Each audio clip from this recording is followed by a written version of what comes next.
Hey everyone, NFL Draft Weekend 2022. Welcome to the RotoWire NFL Draft Preview. Tonight, we're going to go over the top quarterbacks and running backs, and tomorrow we're coming back with the wide receivers and tight ends. I'm going to be joined both nights by my good friend Doug Orth. Now, Doug, the creator of preseason matchup analysis and the big boards at FF Today. Now, Doug won the Kings Classic title in 2020, and he's yet to suffer a losing money season in 20-plus years of playing high-stakes fantasy football. He's one of the most knowledgeable analysts you'll find. If you're not following on Twitter, you need to, at Doug Orth. Very easy. Even I can spell that one. All right. Doug, how are you today? Hey, doing good. All caught up with the things that we were discussing earlier. All caught up. So I'm ready to come out firing. All right, now as we start, hey, look, just like the NFL teams and the scouts, Doug and I are going to have some differences when we're sharing what we've observed and we believe the positive and negative player traits. We hope that by giving you both of our views, you can add to your existing knowledge base while making your own player valuations. Again, NFL GMs aren't going to agree. They're going to have busts. Doug and I do the work just like everybody else. Hopefully our work helps make you happy to what you're going to hear here. Now, we're going to go over 5 of the top quarterbacks. We're going to go with Doug's rankings. Doug, before we begin, though, how many quarterbacks do you think get selected in the first round of the draft this year? Great question. If I had to set a plus or minus, or if I had to set a over-under, 3. 3.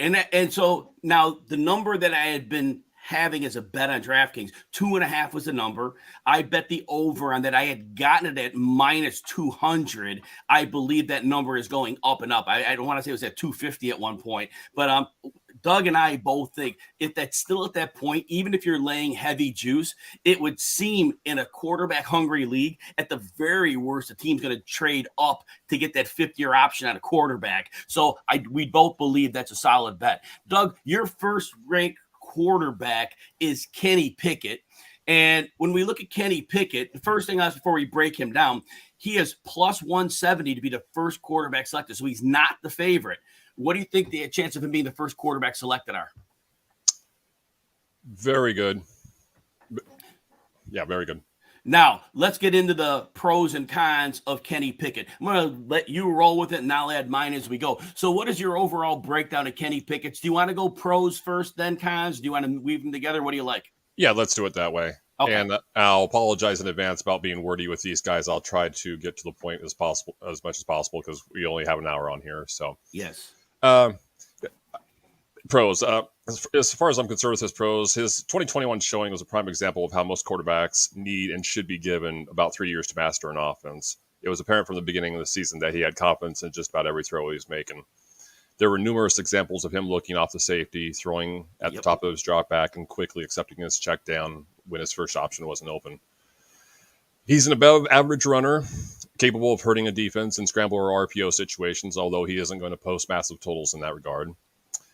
He has very good, but not elite arm strength, but certainly good enough to hit a guy 40, 50 yards down the field in stride if he needs to.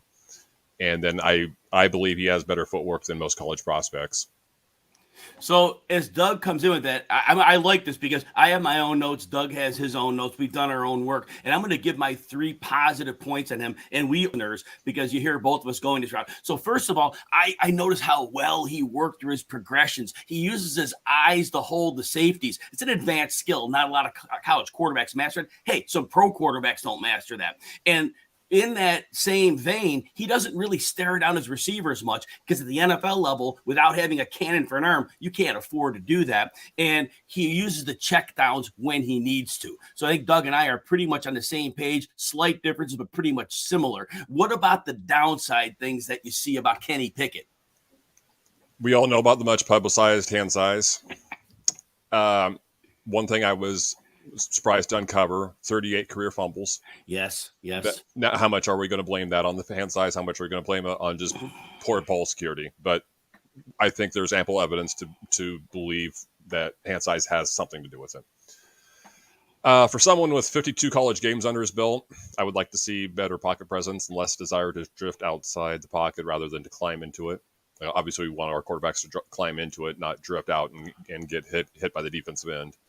Then again, how much of that was a function from having a poor offensive line back in the previous years?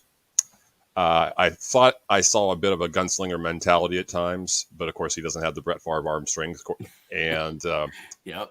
And something we all want for dynasty purposes. He's a bit old for a rookie. He's going to be 24 in June. Yes. So, we have some similarities. I do think that he lacks the high-end arm strength, especially on the intermediate to deeper passes. The arm strength short, getting the ball in the tight windows short, I think it's there. And the turnovers, interceptions especially, a lot of those I noticed, they come from off-target or late throws. So as the play goes on, that's when he tends to break down a bit. You mentioned the hand size and the fumbles. Agreed completely on that. And then the last one, I also think a lot of times he's not great at leading the receivers in the yardage after the catch. The ball may get there, but it isn't at that pinpoint accuracy that leads the receiver forward. So I think we have some similar ideas here. What's your overall take on Pickett? Okay, this is where I might get a bit wordy, but again, I don't think he's a hard projection to the NFL since most of what he'll be asked to do is something he's already done or showed at Pitt last year. While he did check down and or throw a shoulder a lot in last year, he's not exactly a check down Charlie. He appears very comfortable working through his progressions, and I've seen some instances where he can throw receivers downfield, but I also see what you were just saying too. I wouldn't say that's a strength of his by any stretch. He has some work to do in learning what his limits are and improving on his overall accuracy, intermediate, deep especially. But there's little question he can and will most likely be a solid NFL starter if he continues to play like he did last year. While he lacks the overall upside of some of the more athletic quarterbacks that are so vogue in this league now, and he's unlikely to significantly improve the level of his teammates' play. I think he's a high floor guy with a Kirk Cousins-like ceiling. And you also gave a low-end comp on him. Do you want to say who that was? Yeah, sure. I believe that was a young Andy Dalton, which, as we recall, Dalton did take the Bengals to the playoffs a few times. So we're not talking. I believe Andy Dalton at his best was a high floor guy, and he was considered a QB1 for a few years in fantasy, so a low-end QB1. So there's that. Go ahead. I'm a little concerned with him as a prospect. I think if this was another year with a better quarterback class, I think we'd be talking about him as a mid to late second rounder. And because of the lack of quarterback talent, I think we see him all as a first round pick here. And so it's a little bit concerning to me. I agree with you. There is some upside there. And I think Kirk Cousins would be a good high end comp. But I do think we went over a number of negatives. And for a first-round quarterback, it's a lot, and they're fairly significant. So the Andy Dalton comp at the low end, I see that more of his median or more likely one, but I do see where you go at the high end. So I would shy away from leading my franchise if he was stepping into a really good situation with playmakers that could get the ball underneath and work. If he had Tua's job in Miami with those receivers, I think that would work. So for sake of time, we'll move on here, though. You have Sam Howell ranked, and thank you, Alan Soslowski, good RotoWire teammate here. Thanks, Alan. You have Sam Howell ranked at number 2. And based on that, his prop, he's plus 120 to be selected in the first round. Based on your ranking in that prop bet, is that a prop bet you'd make? No, I don't. I know how I have them ranked. That doesn't mean that I think they'll go off the board that way. Okay, so excellent. I can see Sam Howell lasting until the second round. And I want to be clear on a couple things. So as you know, having looked through the spreadsheet I sent you early on, I don't have any of these guys rated as first round prospects. So yes. I agree totally with what you're saying. That also with what I gave you was the film grade. I think Malik Willis, as we'll get to later, has the highest upside. This is how I would rank guys in terms of immediate impact, I guess, is the best way to say it. So I agree. I don't think Sam Howell would not take the plus 120. I would pass that. I do think he's going after. I don't think he's one of the guys taken early. I have him as a little lower my quarterback rankings than you do. What are the upside points that you're seeing for Sam Howell? All right. I'll whip through these a little bit quicker here. No question he spent some time in the weight room. And to his credit, and we'll talk about the offensive playmakers he lost later, but when you lost that 4 guys that went in the first 3 rounds, I believe, 3.5, Michael Carter, I think, went in the early 4th, whatever. Yes. When you lose that kind of talent and you basically transform your game, I believe he had like less than 200 total yards rushing to his credit in the first 2 years, and then he rushes for 800 plus. Really? Wow. There's example of his on his 2021 film of breaking or shedding tacklers, 65 broken tackles. That's amazing. We'll get to Malik Wills. I know that he has more, but 65 broken tackles a hell of a lot for quarterback. It is. Interesting nugget here. He owns the ACC record for the most touchdown passes ever by a player who played 3 or fewer seasons. And you think about it, Trevor Lawrence and Deshaun Watson had the previous record at 90. He has 92. He has 19 touchdown passes under pressure since 2020, were the most amongst FBS quarterbacks. I consistently see the poise in the pocket, and I think he delivers a ball that hits guys in stride. And as we probably both know from researching on PFF, one of the best and most efficient downfield passers in recent memory. That's excellent. And a quick shout out to Abby Kelly, said, sounds great. Thank you for joining us. We're glad you're here. With the upside for Howell, positive traits, I do see him throwing a drive and velocity. He can make all the throws, and he can get the ball into the tight windows, especially on those slants and the outbreakers. And he'll lead his receivers. So those are great NFL traits. I do have a few drawbacks, and I'm sure you do as well. So let's hear them, Doug. 6'1" frame. I know we just talked about him having weight room strength. 6'1" frame, far from ideal, even though he has a good high release point. I think he does anyway. He has the ability to anticipate and work through his progressions, but I think the evidence of such things is somewhat limited. Yes. He did a good job of valuing the football during his time in college. No more than 8-9 interceptions in any season, but he took far too many sacks, 48 in 2021 and a total of 117. And he routinely pats the ball and tends to bounce on his feet in the pocket, which can disrupt the overall operation of his delivery. I also think the throwing motion is a little bit elongated, which, as we know, can tip defensive backs off in the pros more than it did in college. And I think we'll have some similarities here. My downsides are, I think when he scans the field, he's either late working to the backside of a play, and sometimes in a longer developing play, he'll stare down the receiver a bit too much. You mentioned the footwork. I did notice erratic footwork. And sometimes that base, it gets a little wide when he throws, and that will also cause him to go off balance, which at times affects his accuracy. After running for a total of 181 over the first 2 seasons. The fact that he won't turn 22 until after the season starts, I think it's mid-September when he turns 22. That's a good deal. And I think why he would benefit from a year on the sidelines, as pretty much every quarterback in this draft, maybe not Pickett, but most of them, he is among the most ready to play as a rookie. So among the guys that we're going to talk about, he's probably number 2 in my mind. Fit will be very important to him, as it is for most non-blue chip players. But his shortcomings, I think, are mostly fixable. Yeah, and I do think getting to a place with a good offensive line would really help him, because that would remarkably fix some of those deficiencies quickly. So I do think, like you think, a little bit of a developmental guy. But again, with the cover 2 defenses that we're going to be seeing, for my opinion, the next 4 to 5 years, it's going to take a while for offense to adjust. I think Howell fits in attacking the middle of the field, quick passes. I think that fits in well. So I see that. We got a couple more people who want to shout out. Zen Carla H, thank you for joining. It's a very interesting conversation. We appreciate that. Susan Gendro, thanks for being here also. 3 footballs. Got to like that. Was a great prop right there. Thank you so much. Glad everybody's in the house. All right. Next quarterback we're going to look at here, Doug, is Malik Willis. Now, he is the overwhelming betting favorite to be the first quarterback selected. He's minus 190, so almost, double odds, to get that he goes there. First of all, hey, Scott Cope, good to see you, Scott. Glad you're here. So what do you think about minus 190 on Malik Willis to be selected as the first quarterback? I think Pickett should be, but I think Malik Willis probably will be. So, yeah, I would take that bet.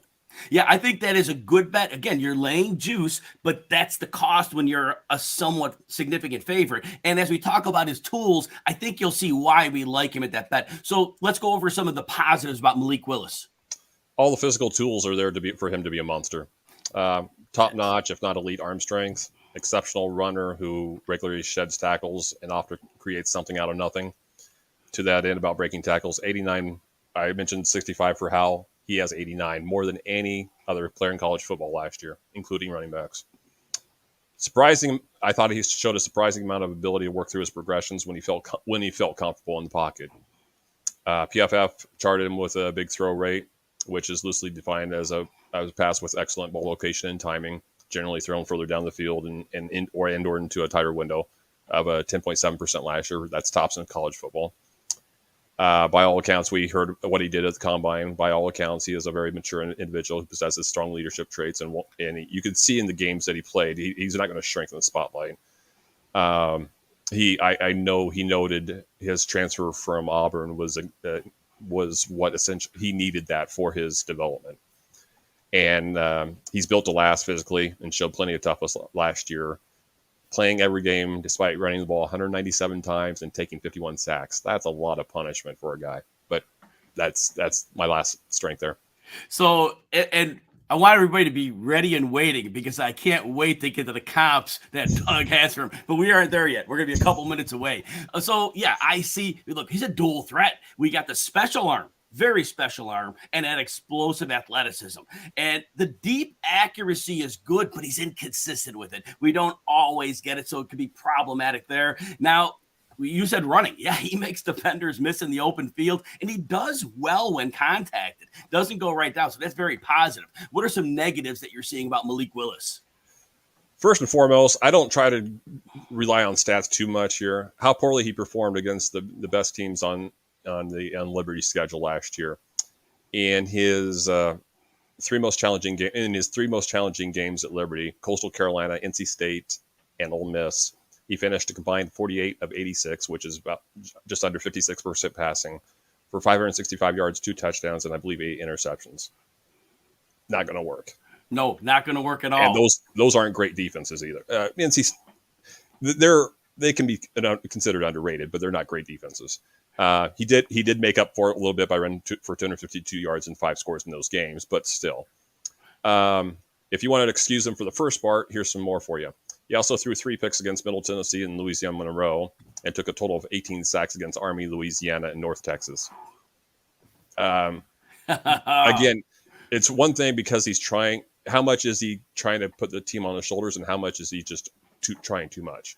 Yes, I like that, right? Because sometimes you grow to count on your athleticism and playmaking ability, but it could be a fault. So my negatives, he's not quite polished and not quite accurate enough yet. Can he get there? Yes, not there yet. And I'm very concerned with the short accuracy because, look, in the NFL today, we love the deep throws, but we even saw Patrick Mahomes last year, and we saw it through the playoffs with defenses putting their safeties high. The league is going to be giving you the shorter throws. That short accuracy is going to be critical, and I think Malik struggles a bit there. Now, yeah, go ahead. Sorry, sir. I also wanted to add there. I didn't cue you in on the wrapping up part there. The other thing I wanted to note was he knows he has a fastball, but I don't think he's learned much touch. And he set us up. I cringed the number of times that he threw his guys into coverage. Yes. So I wanted to make sure he needs to embrace the check down a little bit more. Those are the only things I wanted to add. Man, when you talk about throwing guys into traffic, I thought right away of Jimmy G getting Kittle hospitalized 2 years ago. How awful, man. That's the one thing I don't like about Jimmy G. But I want to finish this up, and then I want to shout out a couple people in the chat still. Sure. So anyway, yes, of course Malik Willis will extend plays with his legs, but I think you intimated this very well. It sometimes leads to that fault. You talk about taking sacks, risky throws. So like you said, he's trying to make too much happen at the time, and that's an issue. Again, we have Scott and Abby in the house. Appreciate, Abby, the comment that you're our biggest fans. That means a lot to us. And Scott, see, like you had a question. We'll get to the Carolina question. Ask that in a little bit. And you had something about Malik Willis, and I'm not sure what that says, so get us back on it. What's the final word on Malik Willis? And I want to hear that comp. You want the comp now, or you want the comp after? Well, after. Give the comp after. Okay. Yeah. You'll appreciate this first thing I'm going to say. At his best, he will occasionally look like Deshaun Watson. At his worst, he'll look a lot like Johnny Manziel. The The question becomes how much his playground style ball was a function of him trying to carry the team versus being able to make good football decisions. You'll like this too. While he is certainly a blue chip talent, he is far from a blue chip prospect. Yes. A good quarterback coach and scheme that utilizes his running ability and strong arm could have a Pro Bowler on their hands sometime around 2025. Conversely, if he lands on a team that doesn't have one of those things in his favor, he might not have to worry about his fifth-year option. Drafting Willis high later this month. Drafting Willis high later this month is not only about on the coaching staff to develop a raw passer quickly, but a significantly bigger risk than the one the 49ers made last year with Trey Lance. I like that. I like that assessment when you brought Trey Lance into it. Yeah, I'm concerned about Willis. Again, this is another year. I think he would not be a quarterback, that first-round guy we're looking at. There's a lot to work on. Can he hit the ceiling? Yes. But your actual comp for him that you sent to me, his high end was a more athletic David Garrard. And if that's his upside, high end, that gets me scared quite a bit. Because David Garrard, look, he had a couple good years. I get it. And his low end comp was Cordell Stewart / Now, a lot of people may not remember him, but he played multiple positions, ended up being a decent quarterback. Susan, thanks for the shout out. Appreciate that as well. So, all right, let's go to the next one. Now, Scott did have a question. He wanted to know, do we think Carolina goes quarterback, and who does Carolina take? I don't think they're going quarterback, and I think they'll take whichever offensive tackle is their highest. So if it's Ike Ekwonu, or I think at their last ditch option will be Charles Cross, but excellent. they want Ike, and if not him, Evan Neal. Yeah, I kind of with the same page there. Now they could surprise us. They've been quarterback desperate. But I don't know. They've been bitten and stung a lot in the last couple of years of bad choices, and I hope they don't compound bad choices with another one. All right, next quarterback you have listed is Desmond Ritter. He's minus 125, so pretty fair odds to be selected in the first round. Does he go there? I think so. I think ultimately what's going to happen is the interview circuit is going to, because he's interviewed well, and we'll get to why I don't think that's legit, but I think he will ultimately, somebody will bite. And what are some upside traits that you see from Desmond Ritter? I see a rhythm passer. We talked about his exceptionally well. We talked about being a good interview. You can tell just by hearing him being interviewed. He's a guy that's got it together. It's just a matter of whether his physical talent will translate. I thought he was very good at throwing off a good platform, and his experience obviously shows up in his ability to hold the safety with his eyes, and he processes quickly. He was probably the second best processor behind Kenny Pickett. Possesses a lot of confidence in his arm strength, and he's not afraid to deliver the ball in the tight windows. And he has a good feel for when to add some touch on his throws. He can make the first guy miss.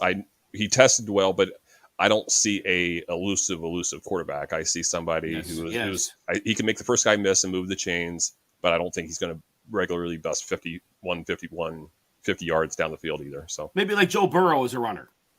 Along that line, he moves the chains, gets 8 to 10 yards when he needs it, and that's about it. Yeah. I think a little bit higher than that as a runner, but about there. Yeah, he is higher. Anyway, I have the traits. Yeah, look, good decision maker, and we like his mobility. I do think his best throws are middle of the field. That's where he seemed to be most confident. That's probably all I want to add. Nothing want to add more because we got to make sure we get through a bunch of players here. We got a half an hour left. What are some downside traits you see of Desmond Ritter? Flashes the ability to anticipate and can fit the ball in a tight window, but there are far too many instances where he failed to pick up the defensive back in the hills too late, or he sailed what should have been an easy throw. Yes. Plays with a great deal of confidence, but his deep ball tends to come up short if he's hassled in any way. Yep. And his slow windup leads to way too many bad balls. He had 26 bad balls, I believe, last year. Showed the occasional ability to work through his progressions, but he rarely ever did so. He's kind of a lightweight for a 6'4" quarterback. Yes. 207. What's that? 207. 207. Yep. 36 career fumbles. Lack of muscle. To me, I think you could attribute that somewhat to the lack of muscle.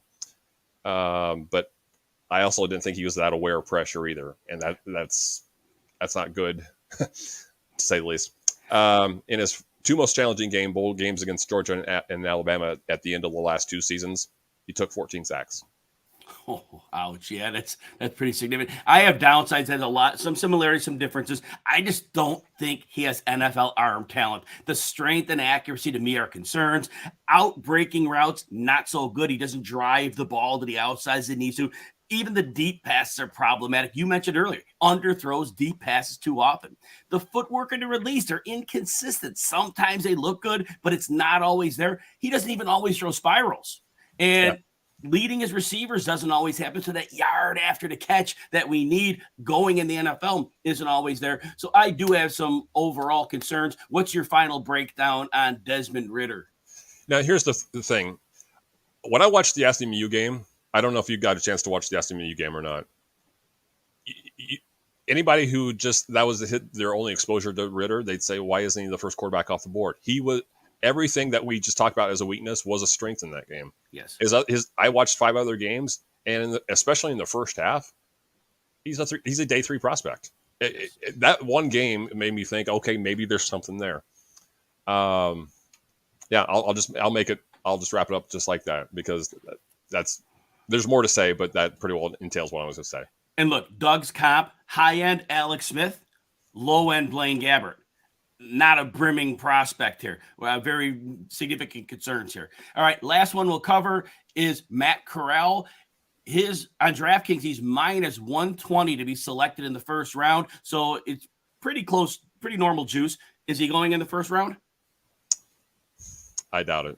Maybe 32, and somebody trades into 32. Yes. I don't think so. What's your upside look on Matt Corral? As cliche as it may sound, I think his best quality is his heart. Fearless as a runner, especially for a smaller quarterback, and he almost competes like every down is his final down. Yes, he does. He's got a competitive fire, which kind of alluded to. After his competitive fire, his next best quality might be his athleticism. He's not going to hit a lot of home runs as a runner, but he's elusive and feisty enough to get under the skin of defenses. We know the Ole Miss game was heavily schemed with a lot of layups for the quarterback. But he did show some ability to process quickly, and he did make his fair share of NFL-type throws into tight windows. He's got a compact delivery, more of a live arm than someone might expect for someone of his frame. Yeah, I thought he also laid the ball in nicely for his receivers downfield. Yes, and I think, again, the pocket awareness is good, and he's at his best when he's in the pocket, and when he's kept clean, the accuracy is there. But he needs to be kept on script, and that's going to be very, very pivotal in how I think he shakes out as a pro. He does well to keep his eyes downfield, looking for big plays too, but again, needs to be kept clean. So he's going to be very team and system dependent, in my opinion. What are some downside points on Corral that you have? Yeah, remains to be seen if he can transition to an NFL offense, obviously, and if he can consistently move the team if his first option is taken away. Yes. We talked about the scheme before. Ole Miss used more play action than any other team in college football. 60.4% of his throws last year were on play action. So he's either underdeveloped or largely unproven as just a traditional drop back passer. Yep. Go ahead. No, I thought you were still keep going. Yeah, while he did his fair share of running after the play broke down, there were seemingly many more times where he left the pocket without giving the play a chance to develop. And in other times, he'll linger too long, so he doesn't seem to have a good pocket presence. Durability became an issue, like the high ankle sprain he suffered against Baylor in the bowl game, but it's been a continual issue for him. And just along those same lines, he's going to be a regular in the training room if he doesn't learn how to preserve his body better. Excellent point. And again, I'll give a few. Mine may overlap, but I think that's best for the audience. Or there's overlap that gives you a little more confirmation. I just don't think he has pinpoint accuracy. He does need to improve on his decision making. And when he's under pressure, I mentioned when he's clean, he's accurate. But when he's not, he often will throw behind or short. And those are really tough traits to be an NFL quarterback. Doug, your overall outlook on Matt Corral? His grit may not be something that comes out in the box score or the end of your stats, but it's easy to see why the coaching staff and the rest of the offense love to play with him. His processing skills and decision making improved in 2021, and as I say, providing hope that he can eventually learn to live in the pocket a little bit more and avoid unnecessary punishment. I think he could be a competent NFL starter one day if he does do that. Although it's going to be hard for him to retrain his brain after 300 career carries. Another one of the many guys we'll discuss over the next 2 days needs to add bulk and just acclimate. And he needs a year to acclimate himself to a more traditional passing game. Now, the comps that Doug gave on the high end were Mitch Trubisky, and the low end, a more athletic Colt McCoy. So again, you're getting the idea of this class. If it was a more loaded class, these would be a lot of prospects that we were looking at as project type players. Just understand really Kenny Pickett with the upside of Kirk Cousins that you gave. Aside from that, the other ones are very, very sketchy type players for this. So a lot of them need things to break their way. All right, Doug, we're going to move over to running back now as we're about halfway through the show. Breece Hall, you have listed as your number one running back. Most everybody does, me included. He's heavy juiced to be the first running back taken at minus 250. What are your thoughts on that? I think that's the way it should be. I think some team a zone running team, when we'll discuss Kenneth Walker right after Breece Hall, but I think a zone running offense is going to find Kenneth Walker more attractive. But I think Breece Hall is the favorite and should be the favorite to be the top running back selected. What are some of your upside traits for Breece Hall? Now, I know I comped him to Arian Foster high end and Cam Akers low end, but I see a lot of elements in Le'Veon Bell and DeMarco Murray in his game. As patient as they come, and he's a plus in the passing game, even though Iowa State didn't exactly use him that much in that regard. As patient as he is, he seems to find his way out of messes created by backfield penetration on a regular basis. I think he's able to do this in part because he's unusually quick for a 217-pound running back. I saw it's rare for his vision. His vision and his instincts don't seem to betray him very often. When he makes a choice, it's usually the right choice. So it should make him a great fit for whatever offense he's asked to run in. Excellent vision. No FBS running back broke more tackles over the last 3 seasons, 194, or had more 15-yard runs over the last 2 seasons that was 74. And he was the most heavily used running back in the country over the last 2 seasons with 590 touches. So we know he can handle the massive workload without having the Jonathan Taylor 900 carry workload, but he's proven he can hold up. So from the strengths I see of Breece Hall, his athletic testing. He ran a 96th percentile for his position at the 40. His explosiveness drills, 94th percentile. Specimen, right? The guy has some serious talent.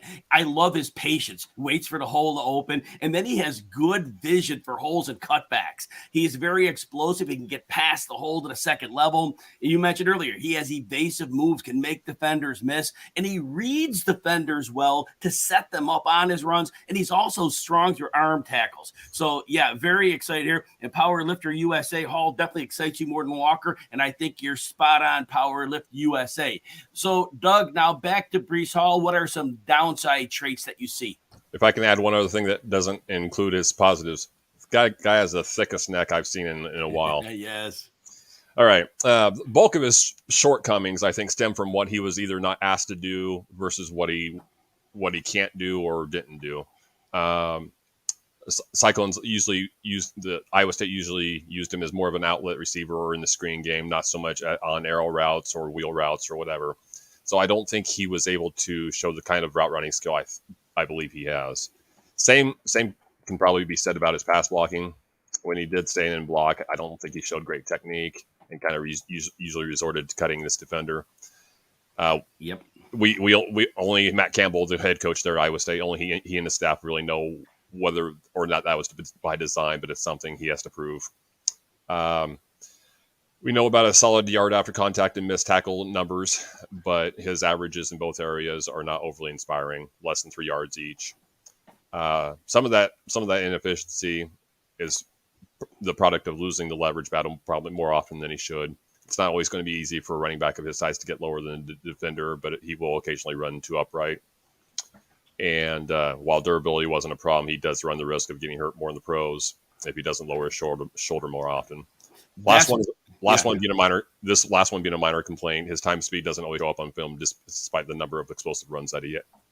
Yeah, good call on that. And I mentioned the upright style in my notes as well. That cause him to get hit, stopped more. The NFL, that really could cause injuries for running backs. You don't want that upright running style. And the blocking, I agree, doesn't seem eager to block, can be a little late getting over, doesn't seem to always attack the defender. That could be nitpicky, but that gets in on third downs if you're a blocker, and that's where he needs to be. And I also noticed he's a good receiver, but if the pass is off his body frame, he does have struggles with that, gathering it and getting in the stride. So I did notice that. Overall picture on Breece Hall, probably not long, just a quick one on him. No, yeah. Just relatively rare for a prospect to be among the most patient, fastest running backs in this class, but that seems to be that's the case with him. We talked about the pad issue, but he's got impressive balance, and he won't go down in first contact very often. Let's wrap it up there. Yeah, definitely the first running back that, in my opinion, should be taking the draft, the one who would likely have the most impact. And we're fantasy guys, so we probably see him as the best fantasy prospect in this group. All right, let's move on to Kenneth Walker, second-ranked running back for both of us here, for most people, actually. Now, he has a very fair plus 225 to be taken ahead of Breece Hall. Any chance he gets taken ahead of him? Like I said in the beginning, if we got a zone running team, I list 6 possibilities for him, but if a zone running team, Miami, the Jets, San Francisco decide, it's possible. I don't think it's likely, but it's possible. Yes, I totally agree with that. It depends on the fit. And if a team has a good receiving back already and they don't mind rotating and they don't need Breece Hall for the 3 downs, they may value Kenneth Walker's use in the system. So I totally agree with that. So what are some positive traits that you see of Kenneth Walker? Why am I pushing the zone thing so much is because I think Kenneth Walker, I've been evaluating prospects now for a few years, at least for the website. And Walker is probably the best zone runner I can remember seeing since Arian Foster. And that's a huge compliment. I think Arian Foster was the best at that, or at least what I've seen. It takes patience. As far as the strengths, patience and excellent vision it takes patience and excellent vision for a runner to be a good cutback runner, which is exactly what he is. He routinely punished defenses for not maintaining gap integrity. What makes him different from most is his ability to anticipate the hole correctly just about every time, and then his acceleration is as good as anyone in the draft class here. His second gear is almost instantaneous. He led FBS with 30 runs of at least 15 yards last year. Yeah, let's wrap it up there because I know we're moving along here. So yeah, and I also thought as a receiver, I thought he was impressive catching passes that were off his body frame, and he would change directions after catching the ball to make defenders miss. So I was very impressed with that. And we talk about his as a runner, his vision is special, and I think that's why you see him as a great zone scheme runner, because he reads the zones and the angles, and that I think allows him to maximize his football ability. And what are some downside traits you see at Kenneth Walker? I neglected to say one other thing that's going to lead me into the negatives here. Not all contact is created equal, and I think he does a fine job of making sure defenders don't get a chance to square him up in the open field. Excellent. With having said that, now some of the negatives. Being a powerful runner and running with power are not always synonymous. I think he runs with power, but there are just too many examples of him failing to churn out extra yards on hard inside runs, despite what his yard after contact numbers would say. So I think he needs to improve his lower body strength. His tendency to run angry, 211 pounds. I know we're not talking much difference between him and Hall, but there's a difference. Hall doesn't necessarily run angry. Walker runs angry, and I think with his frame, he's asking for trouble for his durability, as far as his durability is concerned. You talked about his ability in the passing game. I'm not overly concerned about it. I've been a Nebraska fan all my life. We've had Roger Craig, we've had Amon Green, Mike Rozier. None of those guys caught the ball in college, and lo and behold, they were all great in the pros. So he had 64 catches in high school. I know high school doesn't translate to the pros, but I believe he can catch the ball. Oh, I was a positive on him for that because he catches passes off his frame, and that's actually where Hall struggles a bit. But go right ahead. Yes. Yeah, I think what happens is so many people look at those final year-end numbers and they say, "Oh, geez, they didn't throw him the ball because he can't catch." That's AJ Dillon. Mm-hmm. I think so. the last point is I think his pass blocking is well below average and borders on awful at times. Yes. He almost took an indifferent attitude to it, which you can't have.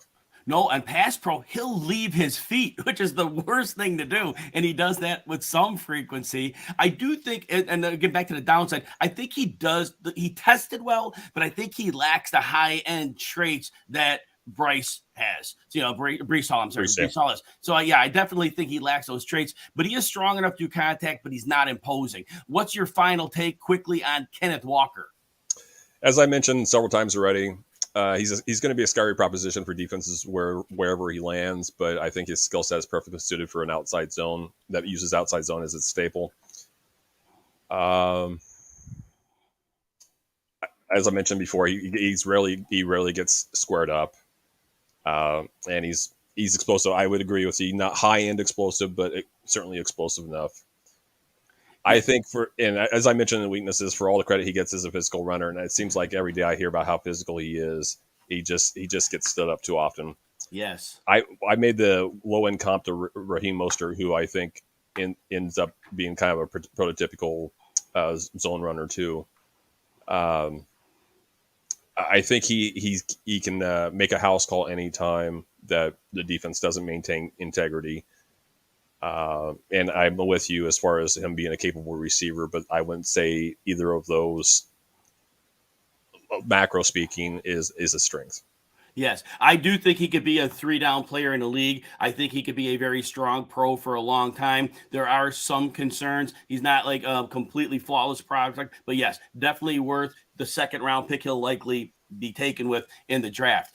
Next player we'll talk about here is, we have a couple questions from Scott. I think both Doug and I have Breece Hall comfortably ahead of Kenneth Walker. We see the ceiling on Hall being much higher, and the floor is at least as well as Walker. Are you agreeing with that, Doug? Yes.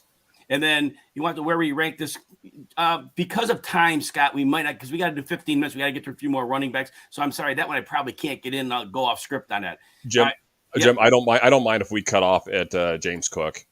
Okay. Yeah, sounds good. So we'll get through a few more here. All right, Isaiah Spiller is the next one, and look, he's plus 1,500 to be the first running back taken. Is there any chance in any world where he could ever be taken as the first running back taken? I don't see it. No, don't see it either. Just a weird prop. Doug, what are some positives you see out of Isaiah Spiller? Okay, we'll get to some overall stuff later, but his 2020 tape and his 2021 tape dramatically different in my mind. So I'm writing mostly off 2021 tape here, or film.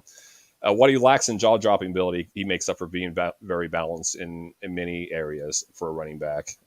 Near ideal size, 6', 217, and he proved mostly capable of handling a lead back role over his three seasons there at Texas A&M. Very good hands, no drops last year. Was trusted to pick up rushers and blitzers on a much more regular basis than most of today's college running backs. He utilizes more than just a dump off or a screen option. I saw him occasionally on an arrow route or a wheel route, which is big. While patience can be a double-edged sword, he usually makes the right call in letting things play out in front of him before accelerating through the hole. He doesn't really have many bone-jarring hits, but he generally has good pad level play and falls forward. You see the occasional jump cut, and he did force 56 missed tackles last season.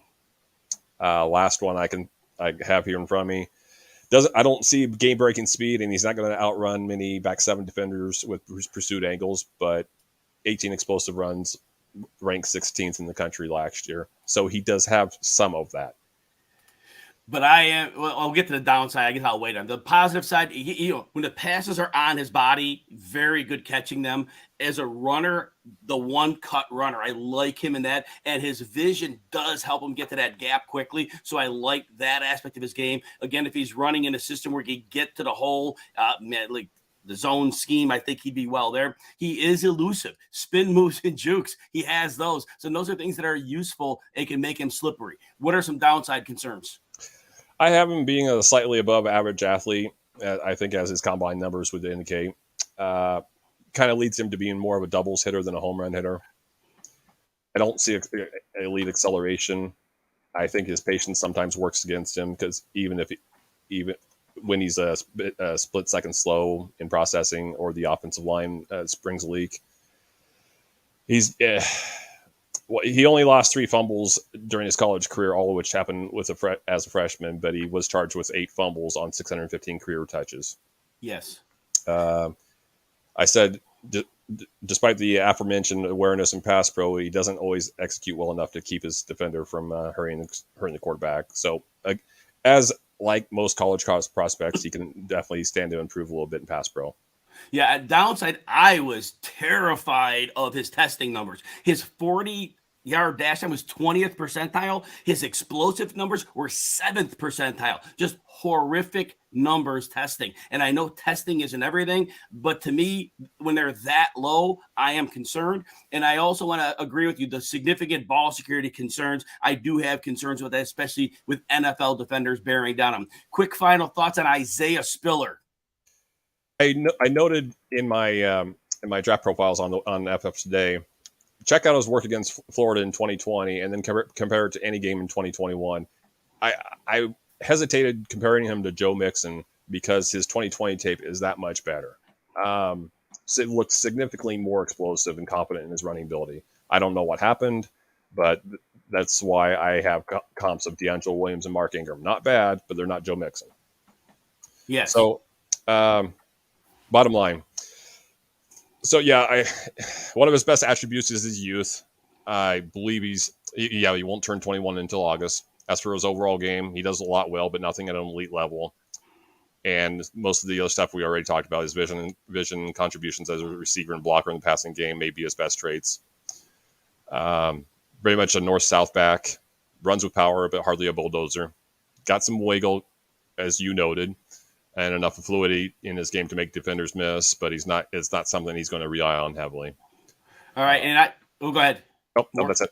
Yeah, I think overall, this guy could be very good, but I see a lot of bust potential. Again, the testing numbers terrified me, and it's one thing to dominate and win at the college level, but with those numbers, he better have just had a really, really bad day. But I do think I saw that these problems may translate, and so there is a big variance for him. We've got about 10 minutes left, so the next running back you have on the board is Brian Robinson. What do you like about Brian Robinson, Doug? First thing I say about him, every inside run is a test of manhood for defenses when he's carrying the ball. Yes. There may not be a physically imposing running back in the draft. He's powerful and he knows it. What he lacks in natural quickness, he tends to make up for by keeping his feet moving at all times. Mostly relies on power, but he does have enough niftiness to throw a jump cut in there. And in his one season as the featured back, didn't lose a fumble in 306 touches. We know about the yards after contact, and that 891 yards after contact, 79 missed tackles forced, and he got the ball 35 times. So as much as he's going to get knocked for just being a power back, he does have the ability to. He's already shown he has the ability to catch the ball, yes. and he's much more adept in pass pro than I think anybody would care to. That hasn't been mentioned a lot. Yes. Now, physical runner, like you said, between the tackles, check. Vision and balance, check again. I see him as an early down grinder, goal line runner. Could also carry to mail first and second downs. Those are the positives. Also, his size adjusted speed, 85th percentile. Downside points on Brian Robinson, Doug. A little bit on the tall side for a running back, and he doesn't help his cause by running a bit too upright. He's got to that end, he's got a large strike zone. And while his top end speed is good, he's mostly a one-speed guy. And my downsides are, look, he tested as he played. Explosiveness, 15th percentile. Agility, 7th percentile. That is him, power runner. His receiving work, you did mention some positives about it, but I saw it was mostly checkdowns, and he's a body catcher. That got me a little nervous. Yes. Yeah, that's a little problematic. And again, not great going outside or on cutbacks. So he's a limited player that way and not a big play threat. Certainly he can have a big play. Quick, big picture thoughts on Brian Robinson. Yeah, I don't think he's getting the credit he deserves. I'm not saying he's a first-round prospect. He's not, but I don't think he's getting the credit he deserves either. I know he's going to be 23 years old, or he is, or he's going to be pretty soon. And his running style is not one that's conducive to a long career in the NFL, but it's going to be one that makes him a favorite of the coaching staff. 100%. So, I see a top short yardage and goal line option almost immediately, but he has the upside for more than that if he can work on his hands a little bit. I don't see him ever being a true workhorse, but yes, I made the high end comparison to Gus Edwards, and I think that's realistic. Very hard to argue that. And Powerlift USA says, do you get any Brandon Jacobs energy from Robinson? Yeah, Jacobs at his heaviest was about 255, 260. I'm not. There's similarities, but I'm not. I mean, he was 6'4", 260. I'm not going to go quite Brandon Jacobs, but I like the thought. I early in his career, I liked Brandon Jacobs' feet. He was light on his feet at the beginning, but that was pretty cool. Great one, Powerlift USA. All right, Damien Pierce, next running back. What are some positives you see from Damien Pierce? I love that we got Robinson and Pierce back to back because if there's a mirror image, a close something of a mirror image to Robinson, it might be Pierce. Yes. What I wrote here, his love for contact and desire to punish defenders is evident on just about every run. Looks the part, runs like an NFL running back, almost as if he has something to prove on every time he carries the ball. Routinely powers through the first tackle attempt, so great contact balance. He's more than a bulldozer. Patient when he needs to be and urgent when he needs to be. And he does. I notice, and I think he's got vision and instincts to maximize his runs. And I'll give my notes, and we're going to kind of be on the same page. You're a tough inside runner, best with that one cut and going downhill, and the patience and vision combination that allows him to attack the hole and find a cutback lane. So I think we're on the same page there. Downsides for Damien Pierce. Where's the workload? Where was the workload? He handled more than 10 carries 9 times and had more than 15 touches twice. That's an Antonio Gibson college workload. I read this. I don't believe this. He never played more than 23 snaps. Wow. How? Right. Kind of like Robinson, he doesn't have any elite explosiveness or anything. He only had two of his 206 career carries resulted in 25 yards or 25-yard game. He does have some elusiveness, but it's going to be power with him. He's not going to. You hit him and wrap him up, and you're strong enough to wrap him up. He's probably going to go down in that regard. But it's the challenge is obviously wrapping him up. Yes, and I see that he lacks some speed, limiting big plays. I see him as an early down grinder in the NFL level. Any final words on Damien Pierce, or did you cover it? Yeah, I'll just probably the first sentence of my write up here was his lack of usage a product of incompetent coaching or something they didn't want to share with the public. If it was the former, and it likely was, some team is about to get a 22-year-old power back with 329 carries to his name and a proven team guy. I like him as much as I do Robinson, and I think Pierce may end up being a better pro than Robinson, but that's we're splitting hairs there. We got about 4 minutes to talk some James Cook here. And Scott, good comment. You love Robinson, the Jets with Michael Carter. Could see that. Now, James Cook, what are some positives you see on James Cook, Doug? I always try to give you good intros here. So playing running back is part of the family business in the Cook household. Nice. Yeah. So, of course, we know Dalvin is his brother. Among the similarities is their ability to run well behind zone blocking, make sharp cuts, stack multiple moves on top of each other, and serve as dynamic weapons in the passing game.